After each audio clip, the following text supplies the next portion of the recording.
पंतप्रधान नरेंद्र मोदी हे वर्ध्यामध्ये आलेले आहेत। त्या ठिकाणी आपण पाहतोय मोठ्या संख्येने नागरिक उपस्थित आहेत। पोलिसांचा चोख बंदोबस्त ठेवण्यात आलेला आहे।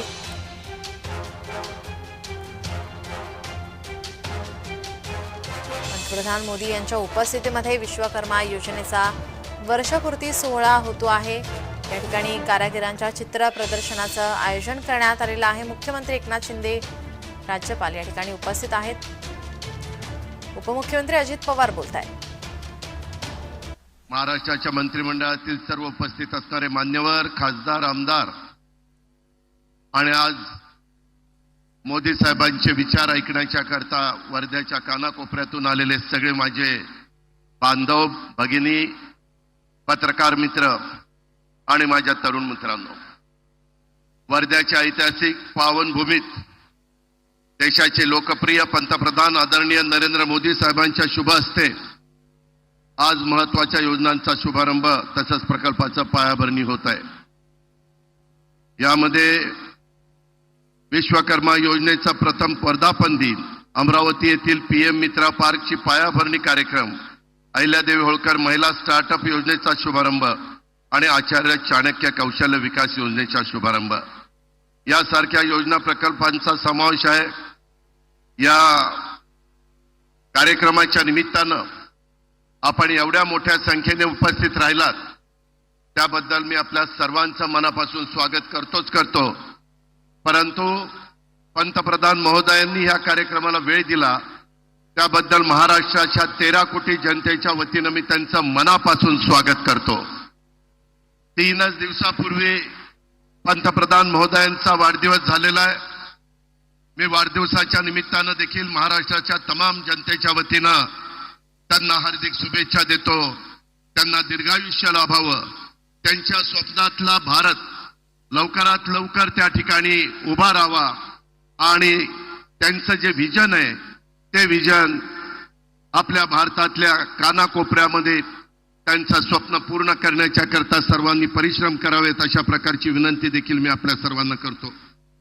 एकंदरीतच आज इथं महाराष्ट्र सरकारने शेतकरी, महिला, युवा आणि गरीब घटकांच्या कल्याणासाठी त्यांच्या सर्वांगीण विकासासाठी विविध योजना उपक्रम सुरू केलेले आहेत आणि त्याच्याकरता भरपूर अशा प्रकारची आर्थिक तरतूद देखील केलेली आहे।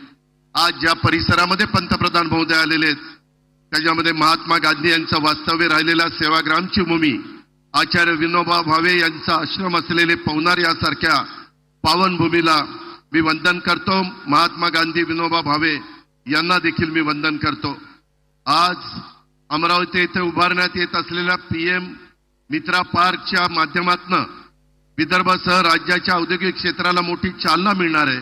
विदर्भातल्या पांढऱ्या सोन्याला खऱ्या अर्थाने सोन्याचे दिवस येणार आहे। या टेक्सटाईल पार्कमध्ये 10,000 कोटी रुपयापेक्षा जास्त गुंतवणुकीची शक्यता आहे। 1 लाखापेक्षा जास्त रोजगाराची शक्यता आहे। गेल्या 10 वर्षामध्ये प्रधानमंत्री महोदयांनी भूमिपूजन केलेल्या अनेक प्रकल्पांचं त्यांच्याच हस्ते लोकार्पण झालंय। देशात अत्यंत कमी कालावधीमध्ये गतिमान पद्धतीनं पायाभूत विकास प्रकल्प पूर्ण करण्याचा विक्रम आपल्या पंतप्रधान महोदयांनी केलेला आहे। आंतरराष्ट्रीय स्तरावर देशातील अनेक उद्योग महाराष्ट्रात गुंतवणूक करण्यास उत्सुक आहेत। नुकताच गडचिरोलीला इस्पात स्टील प्रकल्प, महापे येथे सेमीकंडक्टर प्रकल्पाचा शुभारंभ झाला, त्यातून लाखो तरुणांना रोजगार मिळणार आहे।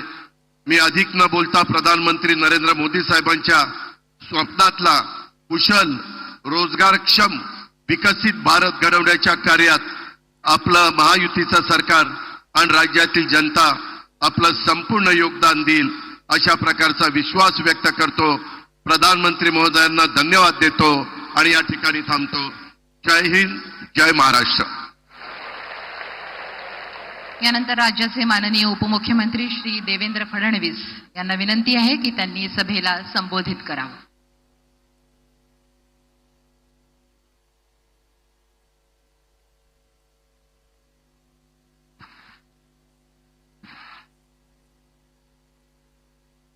हिंदवी स्वराज्याचे सरसंस्थापक छत्रपती शिवरायांना मानाचा मुजरा करतो। भारतीय राज्यघटनेचे शिल्पकार भारतरत्न डॉक्टर बाबासाहेब आंबेडकर यांना मानवंदना अर्पित करतो।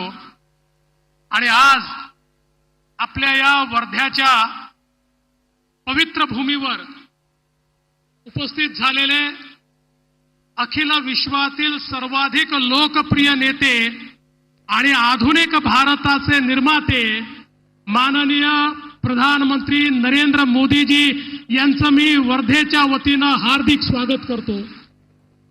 मंचावर उपस्थित माननीय राज्यपालजी, माननीय लोकप्रिय मुख्यमंत्री एकनाथराव शिंदेजी, उपमुख्यमंत्री अजितदादा पवार, केंद्रीय मंत्री जीतनराम मांझीजी, जयंत चौधरीजी, मंचावर उपस्थित सर्वच महाराष्ट्राच्या मंत्रिमंडळातील आमचे सहकारी मंत्री, आमदार, खासदार, सर्व मंचावरील प्रमुख नेते मंडळी आणि उपस्थित माझ्या भगिनी आणि बंधूंनो, आजचा दिवस हा अत्यंत महत्वाचा दिवस आहे. कारण आपल्याला कल्पना आहे की एकीकडे अमरावतीच्या मित्रा टेक्सटाईल पार्कचं भूमिपूजन आज होत आहे, दुसरीकडे आर्य चाणक्य कौशल्य प्रशिक्षणाची योजना सुरू होते, त्यासोबत अहिल्याबाई होळकर स्टार्टअपची सुरुवात होते आणि पीएम विश्वकर्माच्या अंतर्गत राज्यातल्या 2 लाख लोकांना या ठिकाणी त्याची मदत मिळते आहे. एकूण आपण विचार केला तर आज या एका कार्यक्रमामध्ये 6.5 लाख कुटुंबाचं चित्र बदलणार आहे, त्यांच्यापर्यंत रोजगार आणि अधिकारिता पोहोचणार आहे. मी माननीय प्रधानमंत्री महोदयांचं याकरता अभिनंदन करतो. ज्याला आपल्या जीवनामध्ये परिवर्तन घडवायचं आहे त्या प्रत्येक व्यक्तीकरता माननीय मोदीजींनी संधी तयार केली.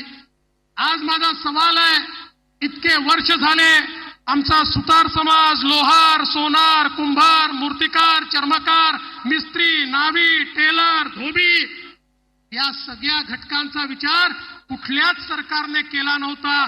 पण त्यांचा विचार करणारे देशातले एकमेव नेते कोणी असतील तर प्रधानमंत्री माननीय मोदीजी आहेत, ज्यांनी या 12 बलुतेदारांना, या मायक्रो ओबीसीला या ठिकाणी प्रधानमंत्री विश्वकर्मा योजनेच्या अंतर्गत ज्या प्रकारे प्रशिक्षण दिलं आणि केवळ प्रशिक्षण नाही, त्यांना त्या ठिकाणी रोजगार वाढवता यावा म्हणून वित्त सहाय्य केलं. त्यांचं जीवन पूर्णपणे बदलण्याचं काम आज या ठिकाणी होत आहे.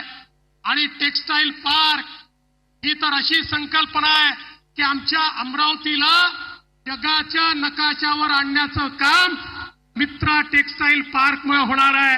मी माननीय प्रधानमंत्री महोदयांचे आभार मानतो. आम्ही त्यांना विनंती केली होती की आमच्या अमरावतीला तुम्ही टेक्सटाईल पार्क द्या.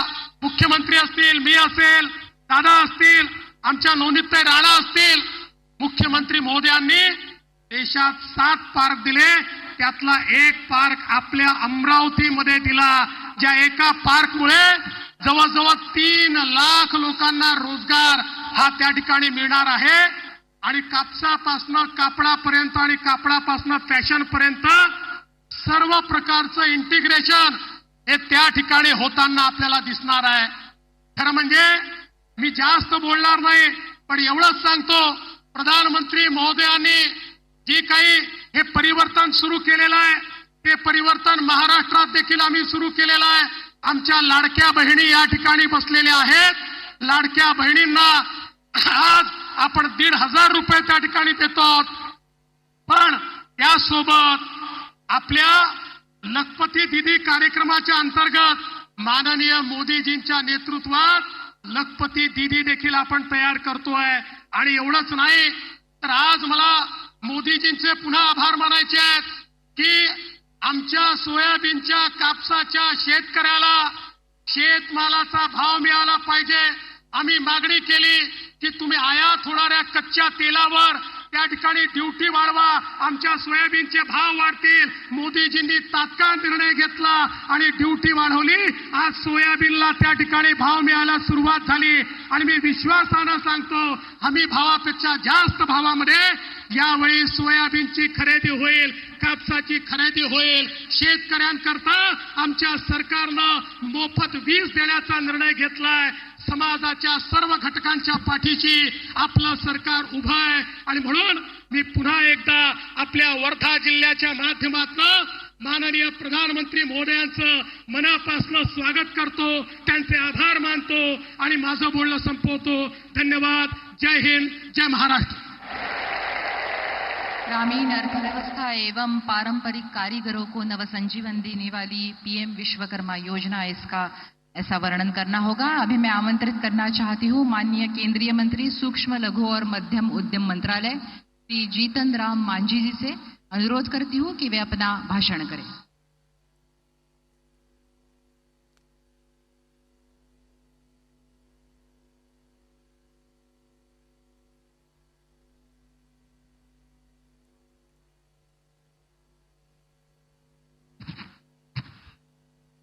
सबसे पहले वर्धा की ऐतिहासिक भूमि और दीक्षा भूमि को प्रणाम करता हूं और आज पीएम विश्वकर्मा का राष्ट्रीय आयोजन जो वर्धा राष्ट्रीय पीएम विश्वकर्मा समारोह हमारे पारंपरिक कारीगरों और शिल्पकारों को सम्मानित करने के लिए दिनांक 20 सितंबर 2024 को आयोजित हो रहा है. इसमें उपस्थित माननीय प्रधानमंत्री श्रद्धेय श्री नरेंद्र मोदी जी, माननीय राज्यपाल डॉक्टर सीपी कृष्णन जी, माननीय उप मुख्यमंत्री श्री एकनाथ शिंदे जी, माननीय केंद्रीय मंत्री श्री नितिन गडकरी साहब, माननीय राज्य मंत्री स्वतंत्र प्रभाव श्री जयंती चौधरी जी, माननीय उप मुख्यमंत्री श्री देवेंद्र फडणवीस जी एवं अजीत पवार जी, माननीय अध्यक्ष एनसीबीसी श्री हंसराज जी अहीर जी, महाराष्ट्र सरकार के उपस्थित माननीय मंत्रीगण, महाराष्ट्र विधानसभा एवं विधान परिषद के उपस्थित माननीय सदस्यगण, वीडियो कॉन्फ्रेंसिंग के माध्यम से देश भर में 550 स्थानों से जुड़े यहां मौजूद विशिष्ट अतिथिगण, केंद्रीय और राज्य सरकारों के प्रतिनिधिगण, विभिन्न संगठनों के सदस्यगण, कारीगर और शिल्पकार भाइयों बहनों एवं मीडिया के मित्रगण, महोदय, सबसे पहले मैं माननीय प्रधानमंत्री नरेंद्र भाई मोदी जी का हृदय से आभार व्यक्त करता हूं जो उन्होंने अपने व्यस्तम कार्यक्रम के समय निकालकर इस अवसर की शोभा बढ़ाई है.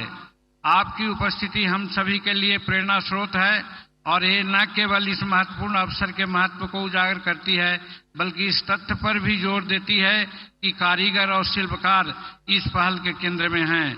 महोदय, जैसा कि हम सभी जानते हैं, एमएसएमई क्षेत्र भारत की अर्थव्यवस्था का एक महत्वपूर्ण स्तंभ है और माना जा सकता है कि जीडीपी में हमारा एमएसएमई क्षेत्र का योगदान 30% है तथा यह सेक्टर 21 करोड़ लोगों को रोजगार प्रदान करता है. यह उद्यमशीलता की भावना को बढ़ावा देता है, महत्वपूर्ण रोजगार पैदा करता है और हमारे सामाजिक आर्थिक विकास में भी महत्वपूर्ण भूमिका निभाता है. मुझे यकीन है कि आने वाले वर्षों में कई कारीगर और शिल्पकार रोजगार सृजक बनेंगे और यह उल्लेख करना चाहूंगा कि यह आयोजन 2047 तक आत्मनिर्भर और विकसित भारत की दिशा में माननीय प्रधानमंत्री के उस यात्रा का एक महत्वपूर्ण मील का पत्थर साबित होगा. प्रधानमंत्री विश्वकर्मा योजना एमएसएमई विभाग का एक महत्वपूर्ण अंग है. इसी को दृष्टिगत करते हुए माननीय प्रधानमंत्री जी के द्वारा दिल्ली के जसोभूमि में विश्वकर्मा जयंती के शुभ अवसर पर 17 सितंबर 2023 को पीएम विश्वकर्मा योजना की शुरुआत की गई थी. इस योजना का उद्देश्य है सकारात्मक हस्तक्षेप के माध्यम से विश्वकर्मा के रूप में जाने वाले कारीगरों और शिल्पकारों को जीवन में बदलाव लाना है. यह योजना 18 व्यवसायों में लगे पारंपरिक कारीगरों और शिल्पकारों के समर्थन के लिए बनाई गई है जो इस प्रकार है, जैसे बढ़ई हैं, नाव निर्माता हैं, कवच बनाने वाले हैं, लोहार हैं, हथौड़ा और उपकरण कीट निर्माता हैं, ताला बनाने वाले हैं, सुनार हैं, कुम्हार हैं, मूर्तिकार हैं, मोची भाई हैं, राजमिस्त्री हैं, टोकरी चटाई झाड़ू बनाने वाले लोग हैं, गुड़िया और खिलौना वाले लोग हैं, नाई हैं, मालाकार हैं, धोबी हैं, दर्जी हैं और मछली पकड़ने वाले, जाल बनाने वाले भाई हैं। यह योजना इस व्यवसाय में लगे विश्वकर्मा को सम्मान देने और उनके सामर्थ्य को उत्पन्न करने के लिए समृद्धि लाने की जोर देती है। इस योजना में इन कारीगरों और शिल्पकारों को आईडी का और प्रमाण पत्र के माध्यम से मान्यता सम्मान प्रदान की जाती है। उनका सामर्थ्य, संवर्धन, कौशल और उन्नयन का ही एक भाग है। लाभार्थियों को संबंधित ट्रेडों में मास्टर प्रशिक्षकों द्वारा 6 दिवसीय उच्च गुणवत्ता वाला प्रशिक्षण दिया जाता है।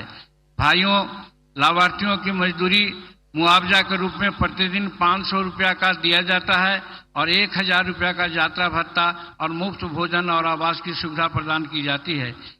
कारीगरों और शिल्पकारों को अपने संबंधित व्यवसायों को आधुनिक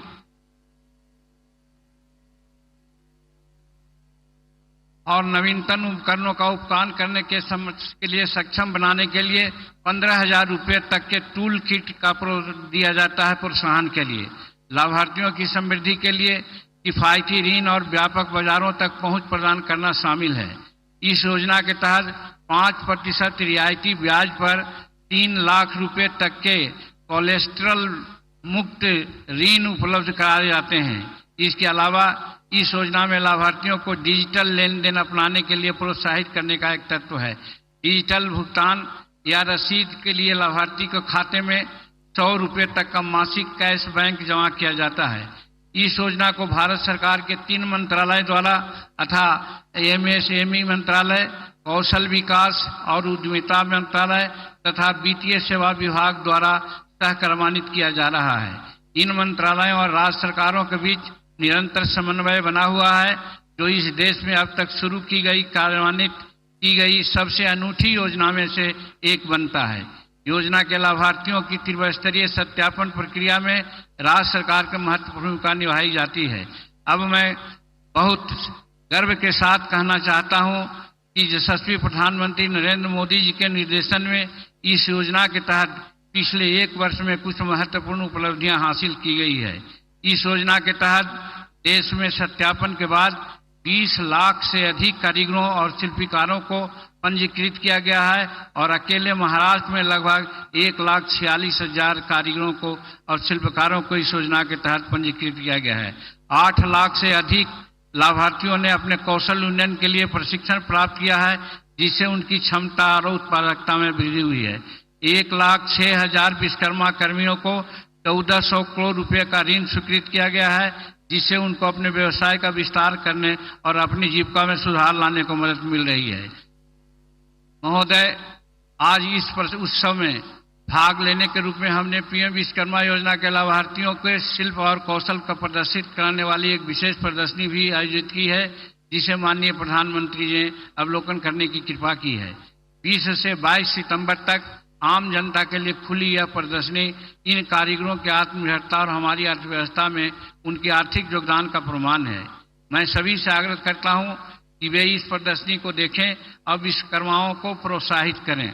मैं आज माननीय प्रधानमंत्री नरेंद्र भाई मोदी जी के समक्ष उपस्थित सभी गणमान्य व्यक्तियों, अधिकारियों, प्रतिभागियों को भी धन्यवाद देता हूं। यह न केवल महत्वपूर्ण अवसर के महत्व को उजागर करती है, बल्कि इस तथ्य पर जोर देती है कि कारीगर और शिल्पकार इस पहल के केंद्र में हैं। शिल्प कौशल और कौशल के सम्मान करने वाले इस कार्यक्रम का हिस्सा बनाना मेरे लिए अत्यंत सौभाग्य की बात है। आइए हम सभी मिलकर एमएसएमई के बढ़ते और राष्ट्र के निर्माण में अपना योगदान दें। बहुत बहुत शुक्रिया। जय हिंद, जय भारत। स्वातंत्र्यानंतर गावातल्या 18 अलुतेदारांच्या व्यवसायाचा सर्वसमावेशक विचार करणारी एकमेव सरकार म्हणजे मोदी सरकार असं वर्णन केल्यास अतिशयोक्ती होणार नाही। यानंतर मी आमंत्रित करू इच्छिते महाराष्ट्राचे मुख्यमंत्री माननीय श्री एकनाथजी शिंदे यांना, त्यांनी त्यांचं मनोगत व्यक्त करावं।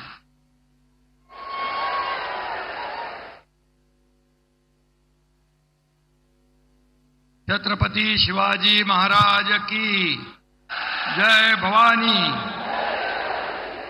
जगाला समता आणि शांतीचा संदेश देणारे महात्मा गांधीजी भूदान चळवळीचे प्रणेते विनोबा भावे यांना विनम्र अभिवादन आणि गांधीग्राम आणि पवनारच्या भूमीला नमन. भारतीय राज्यघटनेचे शिल्पकार महामानव भारतरत्न डॉक्टर बाबासाहेब आंबेडकर यांना विनम्र अभिवादन. आणि देशाचे लोकप्रिय आणि यशस्वी आणि लगातार तिसऱ्यांदा ज्या देशाचे प्रधानमंत्री झाले त्या आदरणीय नरेंद्र मोदी साहेबांचं मी आपल्या सर्वांच्या वतीने मनापासून स्वागत करतो.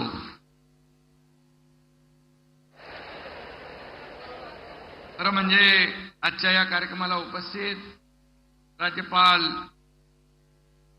राधाकृष्णन साहेब, आमचे दोन्ही उपमुख्यमंत्री देवेंद्रजी, अजितदादा, केंद्रीय मंत्री मांझीजी, जयंत चौधरी, सर्व व्यासपीठावरील आमचे मंत्रिमंडळातील सहकारी मंत्री, आमचे बावनकुळेजी आणि सर्व व्यासपीठावरील मान्यवर आणि मोठ्या संख्येने आदरणीय प्रधानमंत्री महोदयांना ऐकायला आलेले सर्व वर्धावासीय बांधव भगिनी आणि माझ्या लाडक्या बहिणींनो आणि लाडक्या भावांनो, आपलं मनापासून मी स्वागत करतो.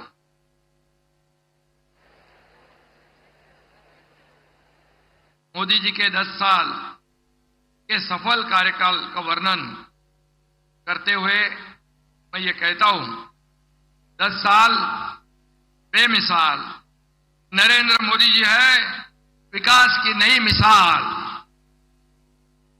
लगातार तीसरी बार इस देश के प्रधानमंत्री पद संभालने वाले माननीय मोदी जी के नेतृत्व में एनडीए सरकार के 100 दिन पूरे हुए हैं.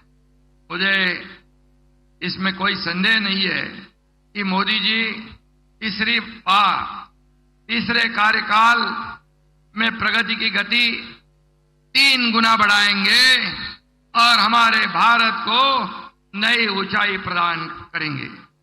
ये 100 दिन तो एक झांकी है. मोदी साहब की बड़ी इनिंग अभी बाकी है. मोदी जी के नेतृत्व में देश को महासत्ता बनाने का 140 करोड़ जनता का सपना 100% पूरा होगा. आने वाले वर्षों में हमारी एनडीए सरकार दुनिया के सबसे ताकतवर देश की सूची में भारत का स्थान मजबूत करेगी, ऐसा हमें विश्वास है. 21वीं सदी भारत की सदी, ऐसा मोदी साहब ने कहा था. हमारा भी यही कहना है कि 21वीं सदी भारत की सदी, क्योंकि देश के कप्तान हैं नरेंद्र मोदी. और इसलिए मैं उनका फिर एक बार तहे दिल से स्वागत करूंगा. आज पीएम विश्वकर्मा योजना को 1 साल पूरा हुआ है. कारीगरों का हुनर पहचानना, उन्हें सप्लाई चेन की मुख्य धारा में लाना, उन्हें मार्केटिंग ब्रांडिंग का सपोर्ट करना, इतनी दूरगामी सोच सिर्फ मोदी जी की हो सकती है. इसलिए जब प्रदर्शन में हम गए थे तो कई कारीगर कह रहे थे हम इतने छोटे छोटे कारीगर हैं, आज छोटा छोटा व्यवसाय करते हैं, लेकिन इतने बड़े देश के प्रधानमंत्री हमारे बारे में इतनी बारीकी से सोचते हैं. ऐसे प्रधानमंत्री हमने देखे नहीं. मैंने कहा ना देखे हैं ना देखोगे भी, क्योंकि मोदी जी ऐसे हर विभाग को, हर सेक्टर को मेन स्ट्रीम में लाना चाहते हैं. उद्योजक बनाना चाहते हैं, लोगों को रोजगार देना चाहते हैं.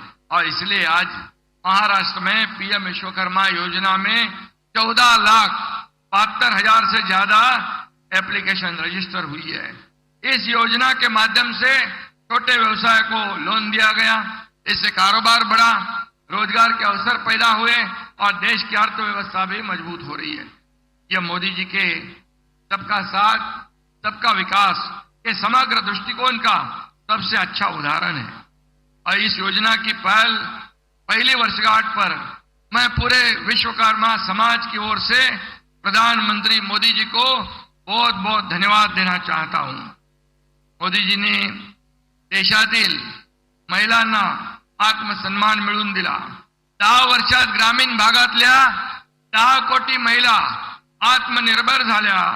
नारी शक्तीला बळ देण्यासाठी आज मोदीजींच्या शुभ हस्ते पुण्यश्लोक अहिल्यादेवी होळकर स्टार्टअप योजनेचा शुभारंभ देखील होतोय आणि महिलांना स्टार्टअपसाठी 25 लाखापर्यंत अर्थसहाय्य मिलणार है।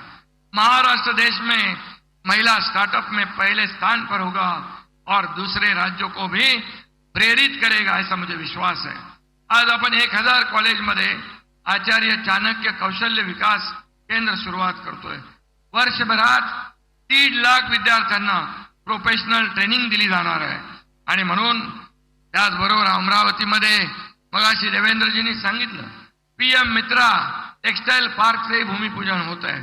8,000 कोटींची इन्व्हेस्टमेंट असलेल्या या पार्कमध्ये 2 लाखापेक्षा जास्त रोजगार मिळणार आहे। या पार्कमुळे संपूर्ण परिसराचा मेकओव्हर होईल, देशाच्या अर्थकारणाला देखील हातभार लागेल। मोदीजी कधी छोटी स्वप्न पाहत नाहीत। आपला देश जसा महान तशीच मोदीजींची स्वप्नेही महान आहेत आणि म्हणून मुंबई को ग्लोबल फिनटेक कैपिटल बनाने का निर्धार उन्होंने किया है। फिनटेक तकनीक 2030 तक भारत को $7 ट्रिलियन अमेरिकी डॉलर की अर्थव्यवस्था बनाने की दिशा में योगदान दे सकती है, जिसमें महाराष्ट्र का बड़ा योगदान हो सकता है। इस सपने को साकार करने के लिए हम दिन रात मेहनत कर रहे हैं। कल ही हमने नवी मुंबई में एक महत्वाकांक्षी सेमी कंडक्टर परियोजना का भी भूमि पूजन किया है। 3rd लार्जेस्ट इकोनॉमी बनने का सपना भी हमें साकार करना है। मोदी जी पूरी दुनिया में देश का मान सम्मान बढ़ा रहे हैं और मनी लॉन्ड्रिंग और टेरर फंडिंग को भी रोकने में भारत की कोशिश प्रभावी बन रही है और यश भी मिला है, ऐसा FATF ने कहा है। और दूसरी तरफ आज हम देखते हैं कि हमारे कुछ लोग विदेश में जाकर हमारे देश को बदनाम करते हैं, आरक्षण रद्द करने की बात कहते हैं। और मैं ये कहूंगा जो आरक्षण संविधान डॉक्टर बाबा साहेब आंबेडकर जी ने दिया है उसे किसी को भी रोकने या खत्म करने का अधिकार नहीं है। और इसलिए मोदी जी यहां पर प्रधानमंत्री जी है, तब तक ये गरीब तबके का आरक्षण कोई भी माई के लाल खत्म नहीं कर सकता है, इतना ही मैं विश्वास दिलाता हूं। लेकिन यहां पर माननीय मोदी जी के मार्गदर्शन में गृह मंत्री अमित भाई शाह जी ने 370 धारा हटाकर हमारे कश्मीर के जन्नत को आजाद करा दिया। लेकिन कुछ लोग कहते हैं कि 370 कलम फिर लाएंगे। क्या आप दहशतवाद फिर लाना चाहते हो? क्या पाकिस्तान की बोली बोलने वाले लोग जो ये 370 जो कलम हटाने के बाद ये कश्मीर का विकास हो रहा है, क्या विकास को रोकना चाहते हो? आतंकवादियों से मिलकर मिलीभगत करना चाहते हो? और इसलिए कांग्रेस को इसका भुगतान भोगना पड़ेगा, इतना ही मैं कहूंगा। मोदी जी ने कई क्रांतिकारी फैसले लिए हैं।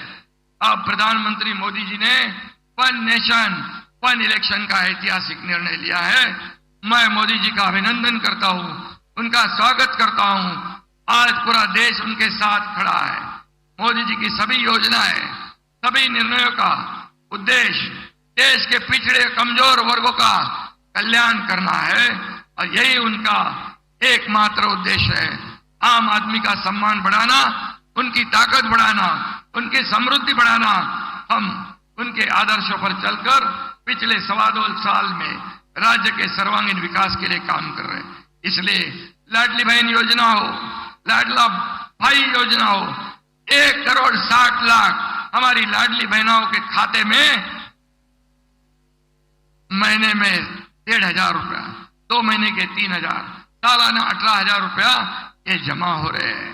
ये संख्या 2.5 करोड़ तक पहुंचेगी। और लेख लड़की योजना हो, अन्नपूर्णा योजना हो, लड़कियों को मुफ्त में प्रोफेशनल एजुकेशन हो, वयोश्री योजना हो, तीर्थ दर्शन योजना हो, ये सब योजनाएं नई क्रांति समाज में लाएगी और मोदी जी के नेतृत्व में महाराष्ट्र के नए विकास के नए शिखर पर पहुंच रहा है। प्रधानमंत्री जी के आशीर्वाद से महाराष्ट्र का विकास बुलेट ट्रेन की तेज रफ्तार से होगा, ऐसा मैं विश्वास व्यक्त करता हूं। शेवटी जाता जाता एवढंच सांगतो, करू महाराष्ट्राचा विकास, आणू सुखाची नांदी, कारण आपल्या मागे खंबीरपणे उभे आहेत नरेंद्रजी मोदी। धन्यवाद। जय हिंद, जय महाराष्ट्र। आज हम राज्य सरकार द्वारा शुरू हो रही आचार्य चाणक्य कौशल विकास योजना और पुण्यश्लोक अहिल्या देवी होलकर महिला स्टार्टअप योजना का उद्घाटन करने जा रहे हैं। उससे पहले मैं बताना चाहूंगी कि इस कार्यक्रम में आज आचार्य चाणक्य कौशल विकास योजना में सहभागी 1000 कॉलेजेस के 7 लाख विद्यार्थी वीडियो कॉन्फ्रेंसिंग के माध्यम से इस कार्यक्रम में जुड़े हैं। माननीय प्रधानमंत्री जी से अनुरोध है कि वे आचार्य चाणक्य कौशल विकास योजना और पुण्यश्लोक अहिल्या देवी होलकर महिला स्टार्टअप योजना का बटन दबाकर शुभारंभ करें।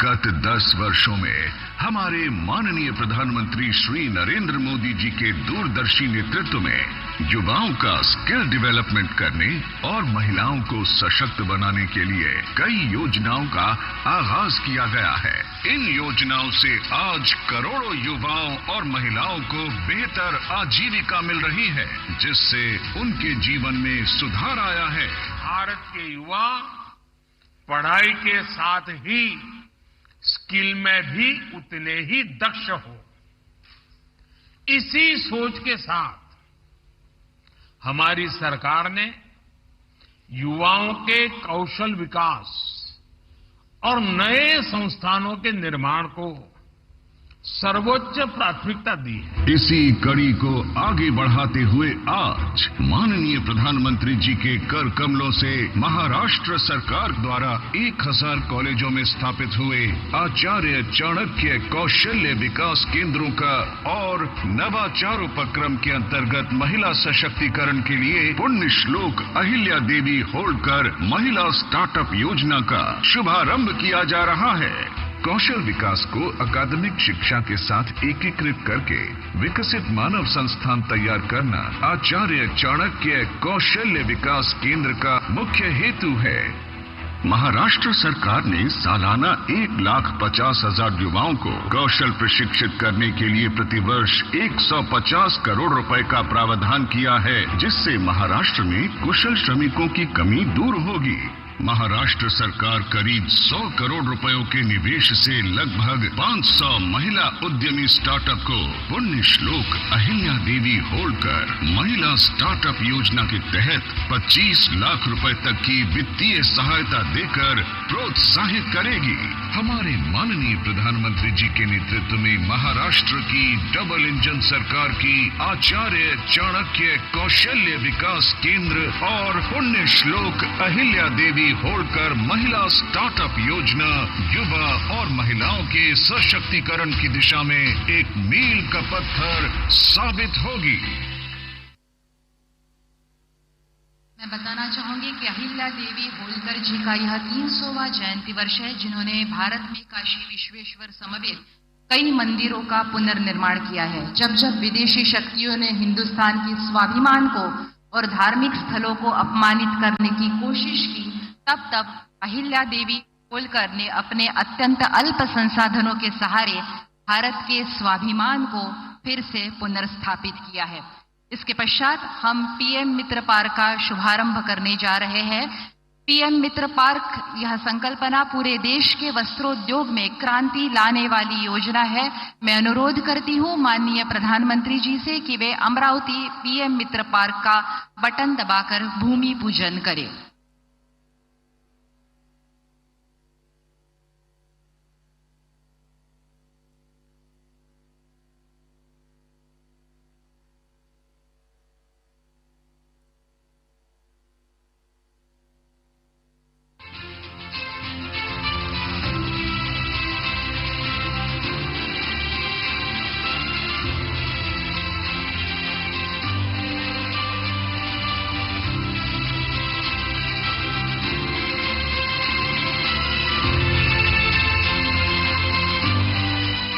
भारत का वस्त्र उद्योग हमेशा से देश की अर्थव्यवस्था का एक मजबूत स्तंभ रहा है। प्रधानमंत्री श्री नरेंद्र मोदी जी के दूरदर्शी नेतृत्व में पिछले 10 सालों में टेक्सटाइल सेक्टर में अभूतपूर्व प्रगति हुई है। आज ये सेक्टर देश की विकास यात्रा का मजबूत भागीदार बनकर उभर रहा है। यही कारण है कि भारतीय वस्त्र उद्योग 2030 में $350 बिलियन और वस्त्र निर्यात में $100 बिलियन के अपने लक्ष्य की ओर अग्रसर है। हम टेक्सटाइल वैल्यू चेन के सभी एलिमेंट को फार्म, फाइबर, फैक्ट्री, फैशन और फॉरेन 5F के सूत्र से एक दूसरे से जोड़ रहे हैं। प्रधानमंत्री श्री नरेंद्र मोदी के इस विजन से प्रेरित है पीएम मित्र पार्क, जहां स्पिनिंग से लेकर गारमेंट मैन्युफैक्चरिंग तक एक संपूर्ण मूल्य श्रृंखला बनेगी। ये न केवल लॉजिस्टिक्स लागत को घटाएंगे बल्कि भारत को और अधिक प्रतिस्पर्धी बनाएंगे। साथ ही यहाँ मौजूद प्लग एंड प्ले सुविधा से उद्यमियों को काफी सहूलियत होगी। PM mega integrated textile regions and apparel योजना के अंतर्गत 7 राज्यों में ये पार्क स्थापित होंगे, जिनमें से एक है पीएम मित्र पार्क अमरावती, महाराष्ट्र।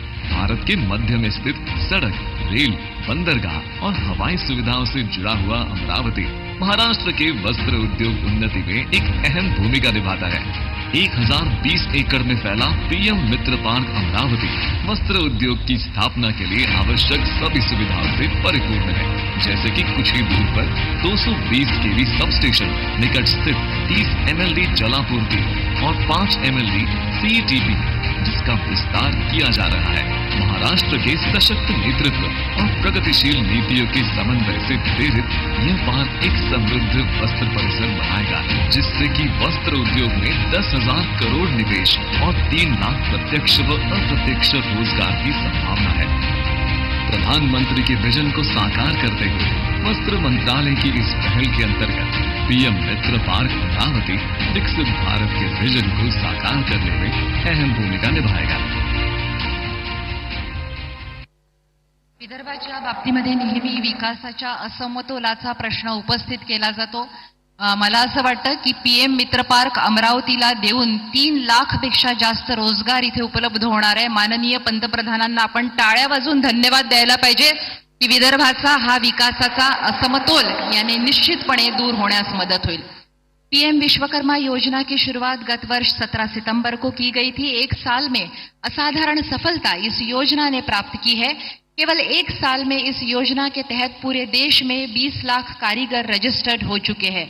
मैं अनुरोध करती हूं माननीय प्रधानमंत्री जी से कि वे इस योजना की सफल वर्ष पूर्ति हेतु भारतीय डाक विभाग द्वारा जारी स्टैंप रिलीज करें।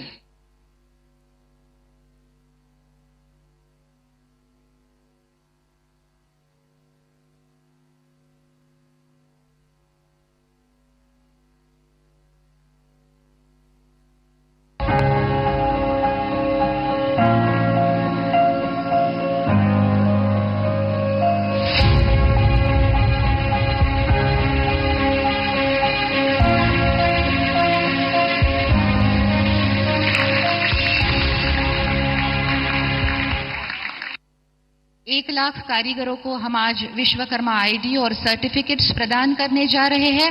प्रधानमंत्री जी से निवेदन है वे इन दस्तकारों एवं कारीगरों को बटन दबाकर पहचान पत्र एवं प्रमाण पत्र प्रदान करें।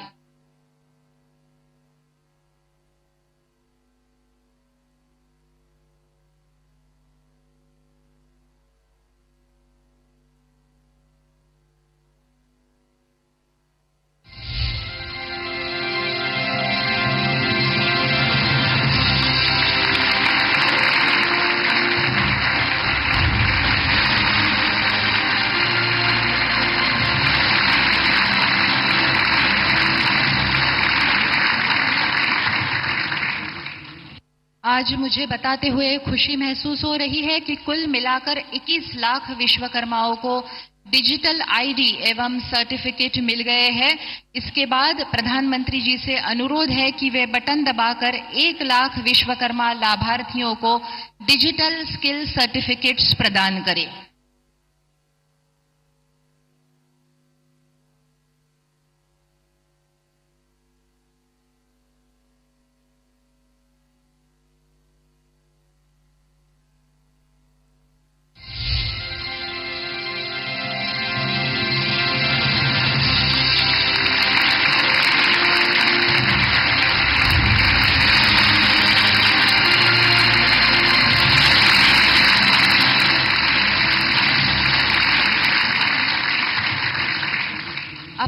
साल भर में 8 लाख लाभार्थियों को डिजिटल स्किल सर्टिफिकेट्स मिल चुके हैं।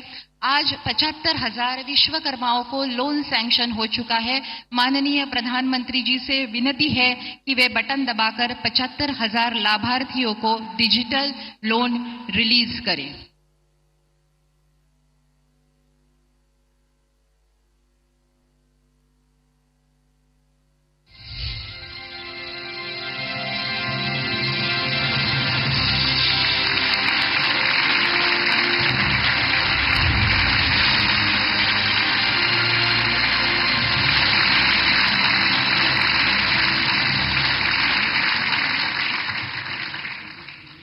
साल भर में आज तक 1,60,000 लाभार्थियों को रुपए 14,000 करोड़ का कुल ऋण आज तक स्वीकृत हुआ है। इसके पश्चात हम आज प्रातिनिधिक तौर पर 18 लाभार्थियों को प्रधानमंत्री जी के कर कमलों द्वारा हम लोन प्रदान करने जा रहे हैं। भारत के अलग अलग राज्यों से यह कारीगर यहाँ आए हैं। मैं सबसे पहले आमंत्रित करूंगी श्रीमती जैबुन निशा, जो कि उत्तराखंड उधम सिंह नगर से है, मालाकार है। श्रीमती जैबुन निशा देवभूमि उत्तराखंड से। माननीय प्रधानमंत्री जी से अनुरोध है कि वे इन्हें चेक प्रदान करें। भारत के अलग अलग राज्यों से आज 18 कारीगर यहां मौजूद है।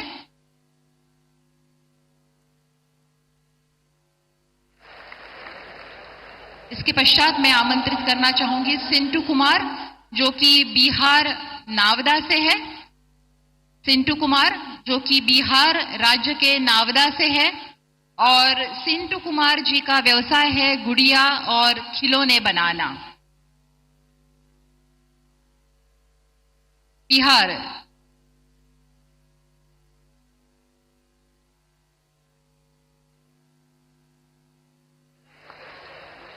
इसके पश्चात मैं आमंत्रित करना चाहूंगी अखिरेले कीरा, जो कि नागालैंड कोहिमा से है। नागालैंड स्विट्जरलैंड माना जाता है भारत का पूर्वोत्तर राज्य।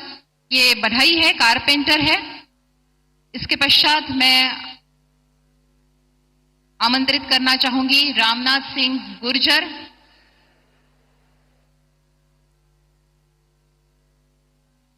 जो कि मध्य प्रदेश शिवपुरी से है, मूर्तिकार है। मध्य प्रदेश एमपी गजब है, सबसे अजब है स्टेट।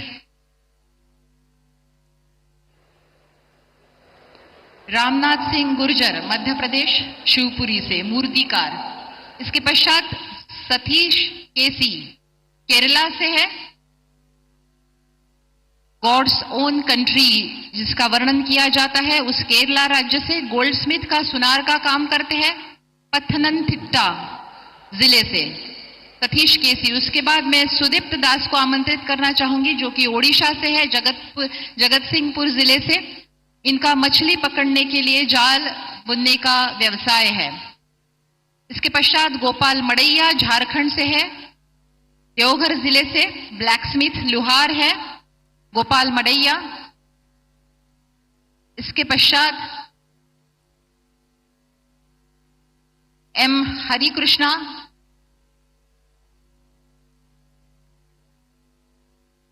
आंध्र प्रदेश से, अनंतपुरम जिले से नाई का काम करते हैं, बाल कटाने का काम करते हैं। एम हरिकृष्णा आंध्र प्रदेश अनंतपुरम जिले से।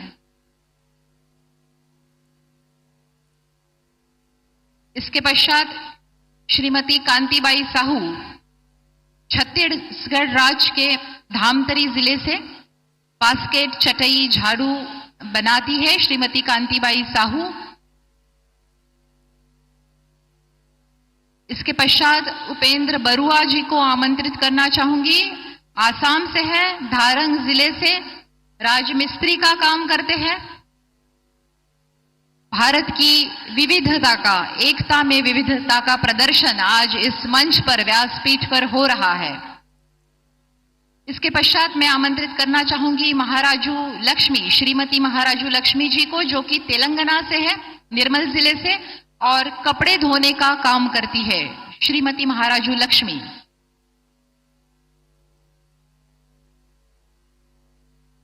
इसके पश्चात आमंत्रित करना चाहूंगी कमल कुमार, जो कि पंजाब लुधियाना से है,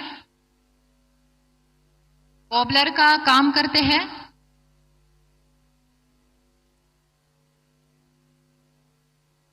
सुवर्ण मंदिर के लिए जाना जाता है पंजाब। इसके पश्चात राजाराम उत्तर प्रदेश से है, आजमगढ़ जिले से कुम्हार का काम करते हैं। राजाराम उत्तर प्रदेश के आजमगढ़ जिले से, भारत का सबसे बड़ा राज्य। इसके पश्चात मैं भारत का स्वर्ग, नंदनवन कहा जाने वाला कश्मीर से आमंत्रित करना चाहती हूं अब्दुल माजिद भट्ट, भारत का स्वर्ग,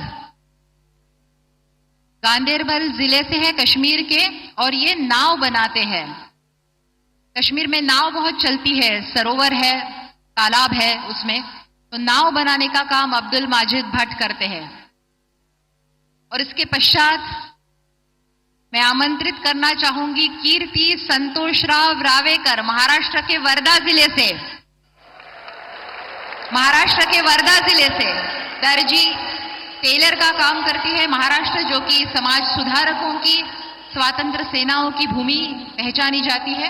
इसके पश्चात शेखरप्पा खम्मर, कर्नाटक गदग से है शेखरप्पा खम्मर, आमरर है, शस्त्र अस्त्र बनाते हैं। तालियों में कमी नहीं होनी चाहिए, दूर दूर से आए हैं हमारे भाई। भोला लुहार राजस्थान से आमंत्रित करना चाहूंगी, दौसा जिले से राजस्थान के भोला लुहार, ये हैमर टूल किट मेकर है।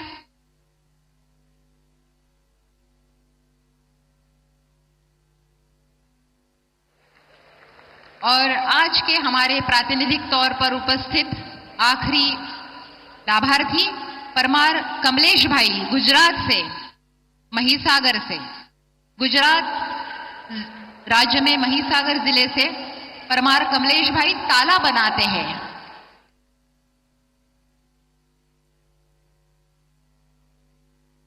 बहुत बहुत धन्यवाद सभी का। हमारे गांवों की नींव, जो कि सुनार, नाई, लुहार जैसे पारंपरिक कारीगर और शिल्पकार हैं, उन्हें आर्थिक सहायता एवं प्रशिक्षण प्रदान करना इस विश्वकर्मा योजना का उद्देश्य है। गांव के 18 प्रकार के व्यवसायों के लिए यह योजना अमृत संजीवन के तौर पर काम करेगी। मैं अनुरोध करती हूं हमारे टेक्निकल टीम से कि वे इस योजना के जानकारी हेतु बनाई गई डॉक्यूमेंट्री दिखाएं। हजारों वर्षों से जो साथी भारत की समृद्धि के मूल में रहे हैं, वो हमारे विश्वकर्मा ही है। जैसे हमारे शरीर में रीढ़ की हड्डी की भूमिका होती है, वैसे ही समाज जीवन में इन विश्वकर्मा साथियों की बहुत महत्वपूर्ण भूमिका होती है। इसलिए आज समय की मांग है कि इन विश्वकर्मा साथियों को पहचाना जाए, उन्हें हर तरह से सपोर्ट किया जाए।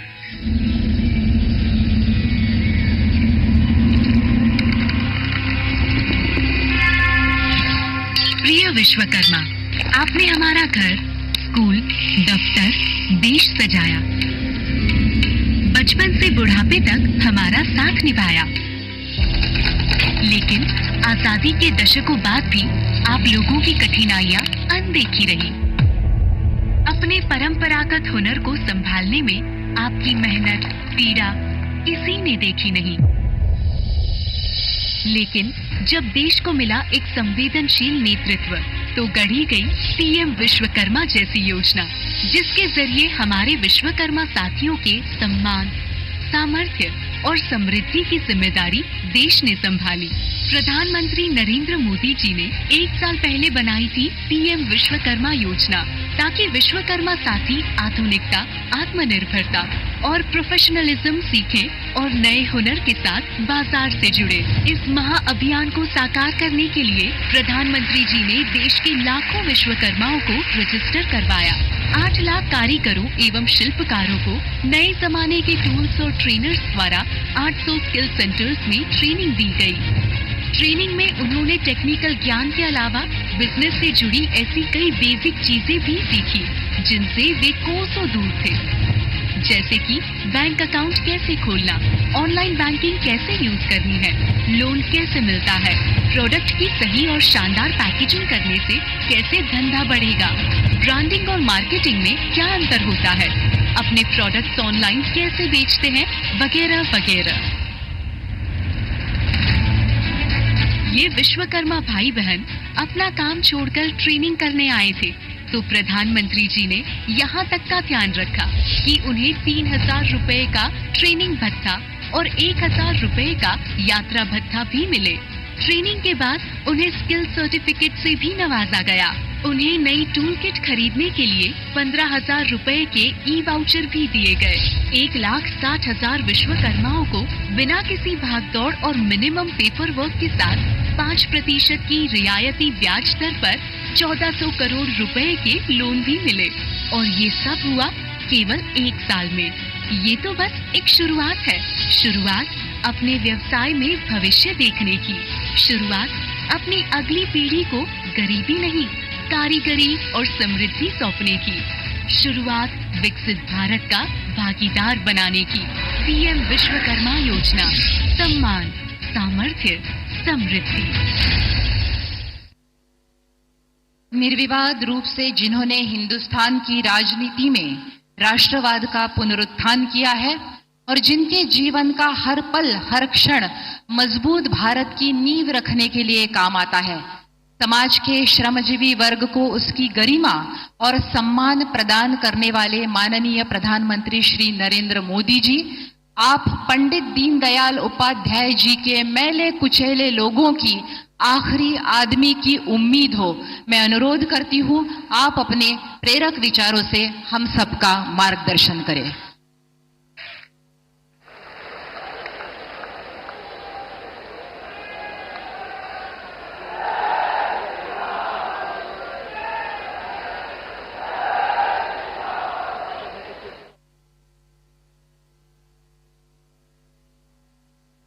भारत माता की, भारत माता की। अमरावती आणि वर्ध्यासह महाराष्ट्रातील तमाम नागरिकांना माझा नमस्कार।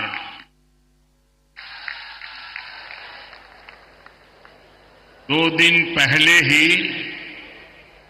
हम सबने विश्वकर्मा पूजा का उत्सव मनाया है और आज वर्धा की पवित्र धरती पर हम पीएम विश्वकर्मा योजना की सफलता का उत्सव मना रहे हैं। आज ये दिन इसलिए भी खास है क्योंकि 1932 में आज ही के दिन महात्मा गांधी जी ने अस्पृश्यता के खिलाफ अभियान शुरू किया था। ऐसे में विश्वकर्मा योजना के 1 साल पूर्ण होने का ये उत्सव विनोबा जी की ये साधना स्थली, महात्मा गांधी जी की कर्मभूमि, वर्धा की ये धरती, ये उपलब्धि और प्रेरणा का ऐसा संगम है जो विकसित भारत के हमारे संकल्पों को नई ऊर्जा देगा। विश्वकर्मा योजना के जरिए हमने श्रम से समृद्धि, इसका कौशल से बेहतर कल का जो संकल्प लिया है, वर्धा में बापू की प्रेरणाएं हमारे उन संकल्पों को सिद्धि तक ले जाने का माध्यम बनेगी। मैं इस योजना से जुड़े सभी लोगों, देश भर के सभी लाभार्थियों को इस अवसर पर बधाई देता हूं। साथियों, आज अमरावती में पीएम मित्र पार्क की आधारशिला भी रखी गई है। आज का भारत अपनी टेक्सटाइल इंडस्ट्री को वैश्विक बाजार में टॉप पर ले जाने के लिए काम कर रहा है। देश का लक्ष्य है भारत की टेक्सटाइल सेक्टर के हजारों वर्ष पुराने गौरव को पुनर्स्थापित करना। अमरावती का पीएम मित्र पार्क इसी दिशा में एक और बड़ा कदम है। मैं इस उपलब्धि के लिए भी आप सभी को बहुत बहुत शुभकामनाएं देता हूं। साथियों, हमने विश्वकर्मा योजना की पहली वर्षगांठ के लिए महाराष्ट्र को चुना। हमने वर्धा की इस पवित्र धरती को चुना क्योंकि विश्वकर्मा योजना केवल सरकारी प्रोग्राम भर नहीं है। ये योजना भारत के हजारों वर्ष पुराने कौशल को विकसित भारत के लिए इस्तेमाल करने का एक रोड मैप है। आप याद करिए, हमें इतिहास में भारत की समृद्धि के कितने ही गौरवशाली अध्याय देखने को मिलते हैं। इस समृद्धि का बड़ा आधार क्या था? उसका आधार था हमारा पारंपरिक कौशल। उस समय का हमारा शिल्प, हमारी इंजीनियरिंग, हमारा विज्ञान इस दुनिया में के सबसे बड़े वस्त्र निर्माता थे। हमारा धातु विज्ञान, हमारी मेटलर्जी भी विश्व में बेजोड़ थी।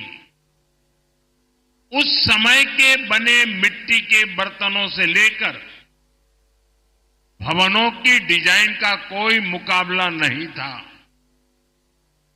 इस ज्ञान विज्ञान को कौन घर घर पहुंचाता था? सुतार, लोहार, सोनार, कुम्हार, मूर्तिकार, चर्मकार, बढ़ई, मिस्त्री, ऐसे अनेक पेशे ये भारत की समृद्धि की बुनियाद हुआ करते थे। इसलिए गुलामी के समय में अंग्रेजों ने इस स्वदेशी हुनर को समाप्त करने के लिए भी अनेकों साजिशें की। इसलिए ही वर्धा की इस धरती से गांधी जी ने ग्रामीण उद्योग को बढ़ावा दिया था। लेकिन साथियों, ये देश का दुर्भाग्य रहा कि आजादी के बाद की सरकारों ने इस हुनर को वो सम्मान नहीं दिया जो दिया जाना चाहिए था। उन सरकारों ने विश्वकर्मा समाज की लगातार उपेक्षा की। जैसे जैसे हम शिल्प और कौशल का सम्मान करना भूलते गए, भारत प्रगति और आधुनिकता की दौड़ में भी पिछड़ता चला गया। साथियों, अब आजादी के 70 साल बाद हमारी सरकार ने इस परंपरागत कौशल को नई ऊर्जा देने का संकल्प लिया। इस संकल्प को पूरा करने के लिए हमने पीएम विश्वकर्मा जैसी योजना शुरू की। विश्वकर्मा योजना की मूल भावना है सम्मान, सामर्थ्य और समृद्धि, यानी पारंपरिक हुनर का सम्मान, कारीगरों का सशक्तिकरण और विश्वकर्मा बंधुओं के जीवन में समृद्धि, ये हमारा लक्ष्य है। और साथियों, विश्वकर्मा योजना की एक और विशेषता है, जिस स्केल पर, जिस बड़े पैमाने पर इस योजना के लिए अलग अलग विभाग एकजुट हुए हैं, ये भी अभूतपूर्व है। देश के 700 से ज्यादा जिले, देश की 2.5 लाख से ज्यादा ग्राम पंचायत, देश के 5,000 शहरी स्थानीय निकाय, ये सब मिलकर इस अभियान को गति दे रहे हैं। इस एक वर्ष में ही 18 अलग अलग पैसों के 20 लाख से ज्यादा लोगों को इससे जोड़ा गया। सिर्फ साल भर में ही 8 लाख से ज्यादा शिल्पकारों और कारीगरों को स्किल ट्रेनिंग, स्किल अपग्रेडेशन मिल चुकी है। अकेले महाराष्ट्र में ही 60,000 से ज्यादा लोगों को ट्रेनिंग मिली है। इसमें कारीगरों को मॉडर्न मशीनरी और डिजिटल टूल्स जैसी नई टेक्नोलॉजी भी सिखाई जा रही है। अब तक 6.5 लाख से ज्यादा विश्वकर्मा बंधुओं को आधुनिक उपकरण भी उपलब्ध कराए गए हैं। इससे उनके उत्पादों की क्वालिटी बेहतर हुई है, उनकी उत्पादकता बढ़ी है। इतना ही नहीं, हर लाभार्थी को 15,000 रुपये का ई वाउचर दिया जा रहा है। अपने व्यवसाय को आगे बढ़ाने के लिए बिना गारंटी के 3 लाख रुपये तक लोन भी मिल रहा है। मुझे खुशी है कि 1 साल के भीतर भीतर विश्वकर्मा भाई बहनों को 1400 करोड़ रुपए का लोन दिया गया है। यानी विश्वकर्मा योजना हर पहलू का ध्यान रख रही है, तभी तो ये इतनी सफल है, तभी तो ये लोकप्रिय हो रही है। और अभी मैं, हमारे जीतन राम मांझी जी प्रदर्शनी का वर्णन कर रहे थे, मैं प्रदर्शनी देखने गया था। मैं देख रहा था कितना अद्भुत काम परंपरागत रूप से हमारे यहां लोग करते हैं। और जब उनको नए आधुनिक टेक्नोलॉजी टूल मिलते हैं, ट्रेनिंग मिलते हैं, उनको अपना कारोबार बढ़ाने के लिए सीड मनी मिलता है, तो कितना बड़ा कमाल करते हैं, वो अभी मैं देख के आया हूं। और यहां जो भी आप आए हैं ना, मेरा आपसे भी आग्रह है कि आप ये प्रदर्शनी जरूर देखें। आपको इतना गर्व होगा कि कितनी बड़ी क्रांति आई है। साथियों, हमारे पारंपरिक कौशल में सबसे ज्यादा भागीदारी SC, ST और OBC समाज के लोगों की रही है।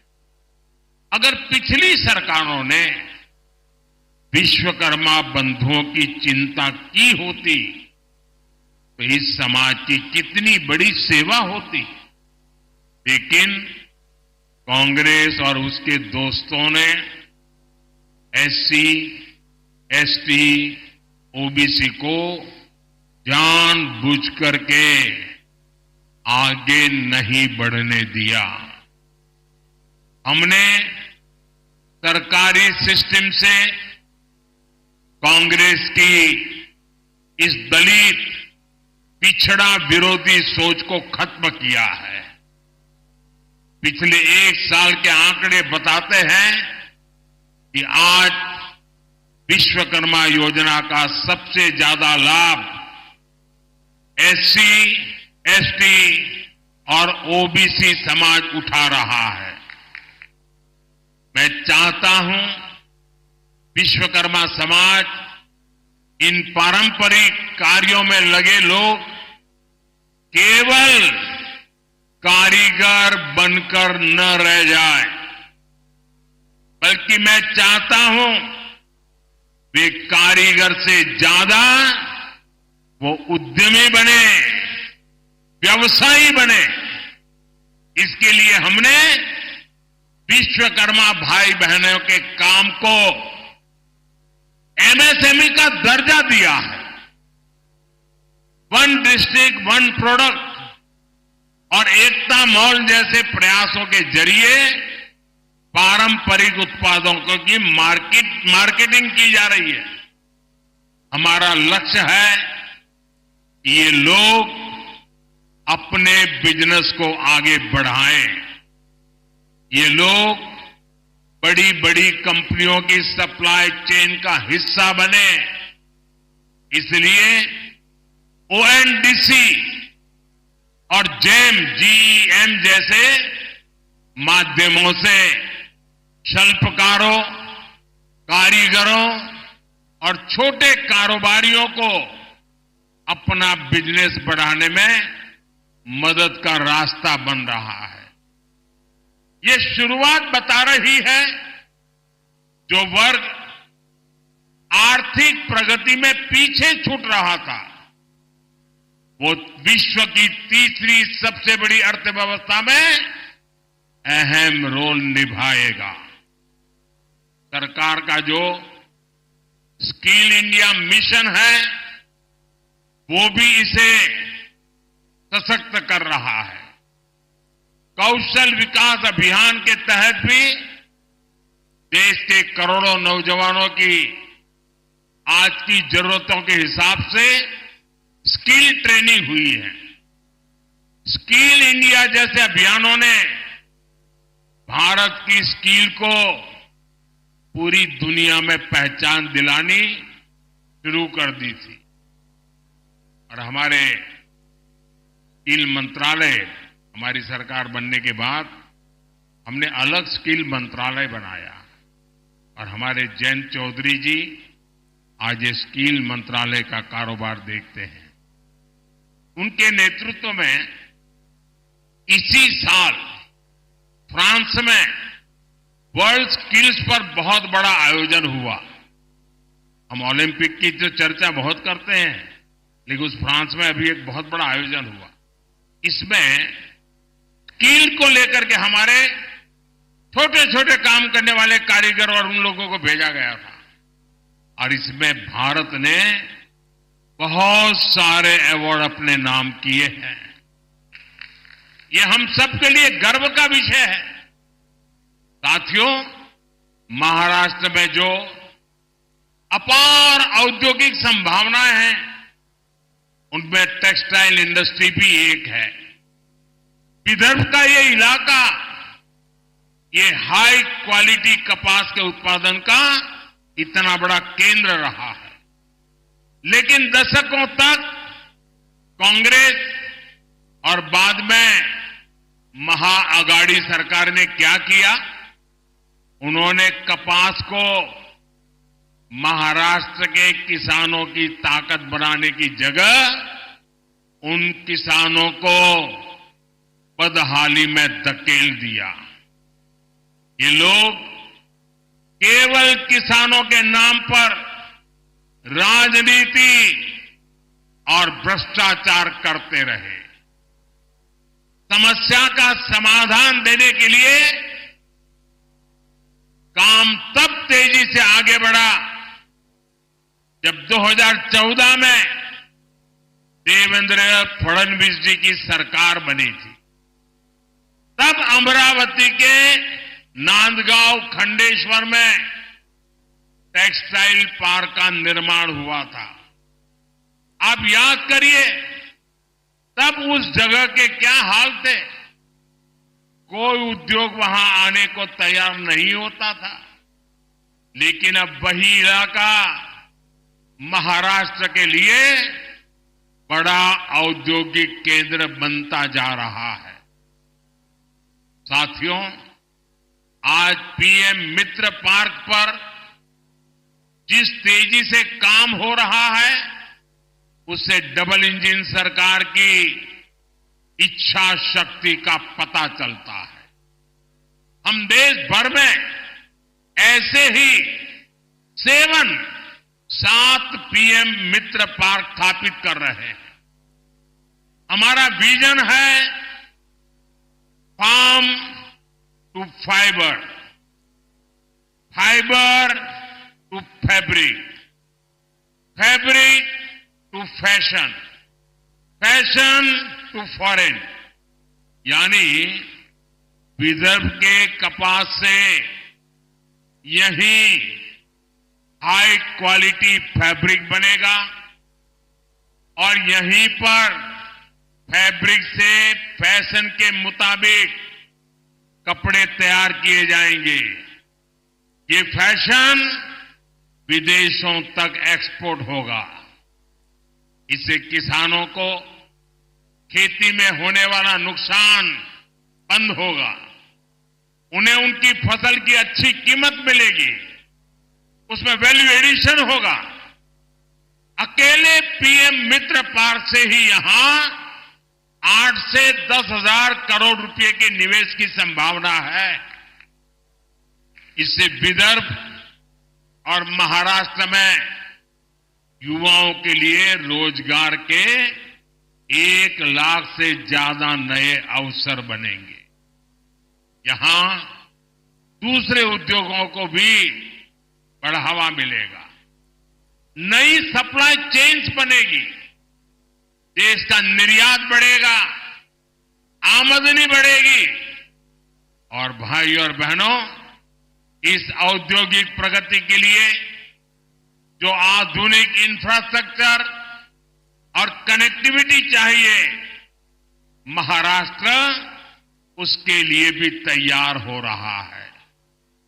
नए हाईवेज, एक्सप्रेसवेज, समृद्धि महामार्ग, वाटर और एयर कनेक्टिविटी का विस्तार, महाराष्ट्र नई औद्योगिक क्रांति के लिए कमर कस चुका है। साथियों, मैं मानता हूं महाराष्ट्र की बहुआयामी प्रगति का अगर कोई पहला नायक है तो वो है यहां का किसान। जब महाराष्ट्र का, विदर्भ का किसान खुशहाल होगा, तभी देश भी खुशहाल होगा। इसलिए हमारी डबल इंजन सरकार मिलकर किसानों की समृद्धि के लिए काम कर रही है। आप देखिए, पीएम किसान सम्मान निधि के रूप में केंद्र सरकार 6,000 रुपये किसानों के लिए भेजती है। महाराष्ट्र सरकार उसमें 6,000 रुपया और मिलाती है। महाराष्ट्र के किसानों को अब 12,000 रुपया सालाना मिल रहा है। फसलों के नुकसान की कीमत किसान को न चुकानी पड़े, इसके लिए हमने 1 रुपये में फसल बीमा देना शुरू किया है। महाराष्ट्र की एकनाथ शिंदे जी की सरकार ने किसानों का बिजली बिल भी जीरो कर दिया है। इस क्षेत्र में सिंचाई की समस्या के समाधान के लिए हमारी सरकार के समय से ही कई प्रयास शुरू हुए थे, लेकिन बीच में ऐसी सरकार आ गई जिसने सारे कामों पर ब्रेक लगा दिया। इस सरकार ने फिर से सिंचाई से जुड़े प्रोजेक्ट्स को गति दी है। इस क्षेत्र में करीब 85,000 करोड़ रुपए की लागत से वैनगंगा, नलगंगा नदियों को जोड़ने की परियोजना को हाल ही में मंजूरी दी गई है। इससे नागपुर, वर्धा, अमरावती, यवतमाल, अकोला, बुल्डाना, इन 6 जिलों में 10 लाख एकड़ जमीन पर सिंचाई की सुविधा मिलेगी। साथियों, हमारे महाराष्ट्र के किसानों की जो मांगे थी, उन्हें भी हमारी सरकार पूरा कर रही है। प्याज पर एक्सपोर्ट टैक्स 40% से घटाकर 20% कर दिया गया है। खाद्य तेलों का जो आयात होता है, उस पर हमने 20% टैक्स लगा दिया है। रिफाइंड सोयाबीन, सूर्यमुखी और पाम ऑयल पर कस्टम ड्यूटी को 12.5% से बढ़ाकर 32.5% कर दिया है। इसका बहुत फायदा हमारे सोयाबीन उगाने वाले किसानों को होगा।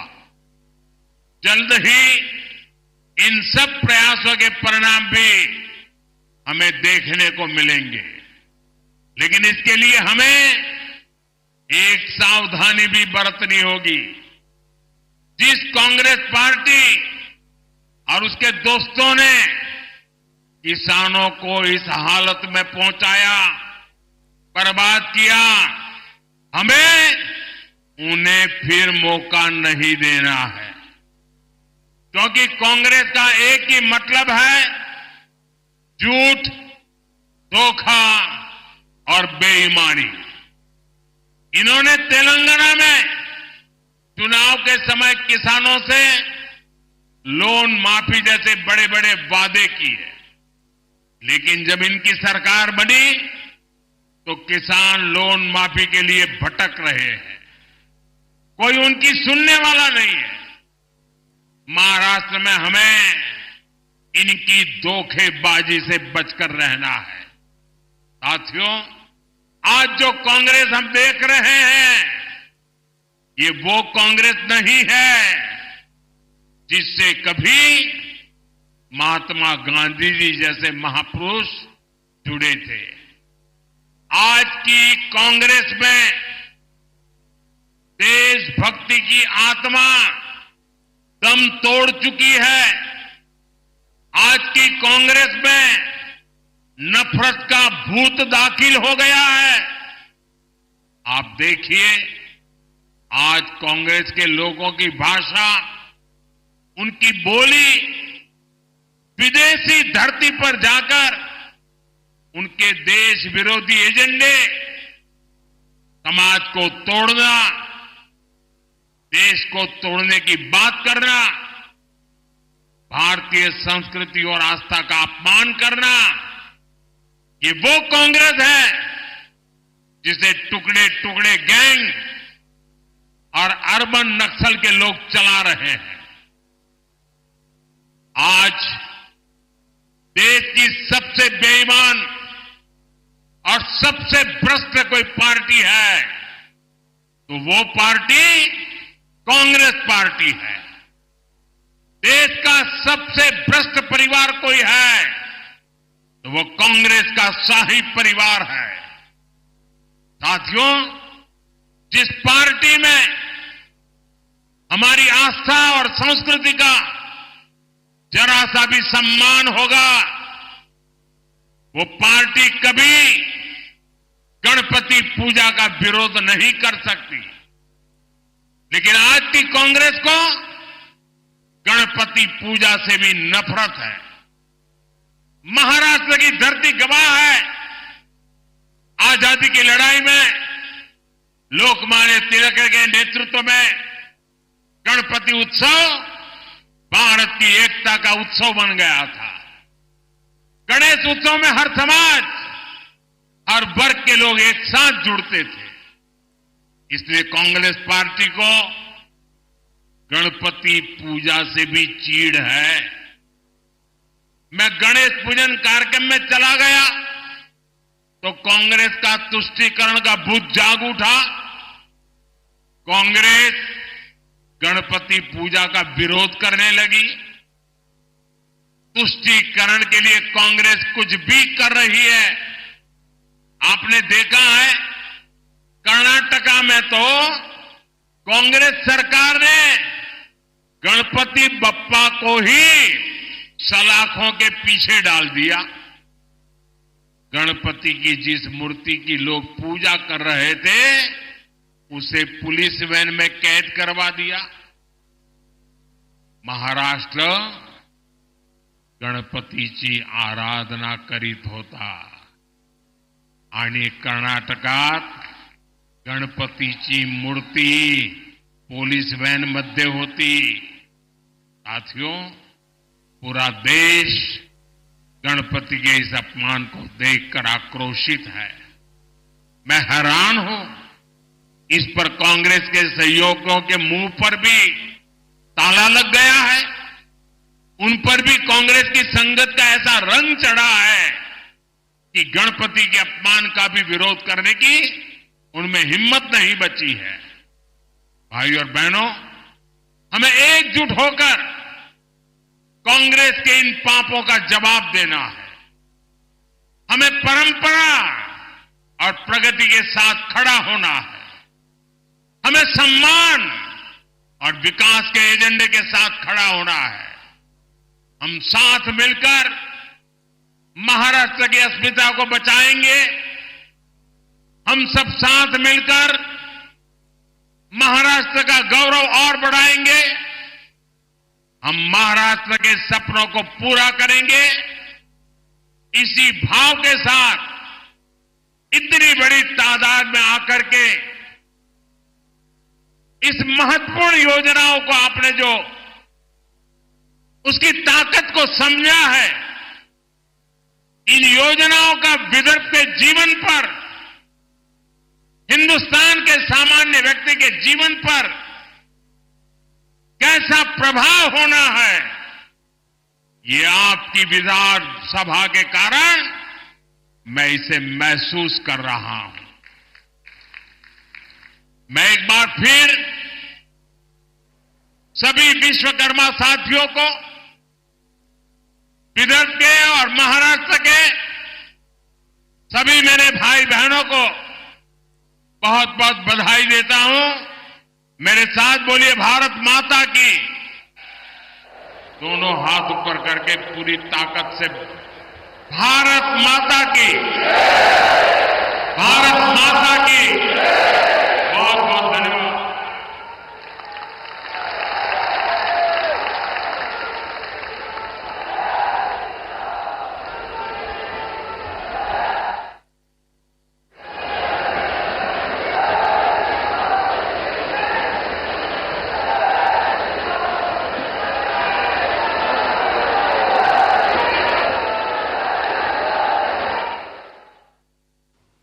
तो आप सुन रहे थे